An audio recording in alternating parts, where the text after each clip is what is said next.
Hello every one. ഒരു speech തെറപ്പിസ്റ്റിൻ്റെ അടുക്കൽ learning ഡിഫിക്കൽട്ടിയോ അല്ലെങ്കിൽ ലേണിംഗ് ഡിസബിലിറ്റിയോ ആയി ഒരു കുട്ടി വരുമ്പോൾ നമ്മൾ ആദ്യം ചെയ്യുന്നത് ആ കുട്ടിയുടെ സ്പീച്ച് ആൻഡ് ലാംഗ്വേജ് സ്കിൽസ് ഡീറ്റെയിലായി അസസ് ചെയ്യുക എന്നുള്ളതാണ്.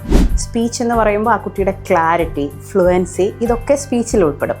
ലാംഗ്വേജിലാണ് receptive language skills, expressive language skills, communication skills ഇതൊക്കെ വരുന്നത്. അതായത് റിസപ്റ്റീവ് ലാംഗ്വേജ് സ്കിൽസ് എന്ന് പറയുമ്പോൾ ആ കുട്ടിക്ക് ലാംഗ്വേജിൻ്റെ കോംപ്രിഹെൻഷൻ, മനസ്സിലാക്കാനുള്ള കപ്പാസിറ്റി എത്രത്തോളം ഉണ്ടെന്നുള്ളത്.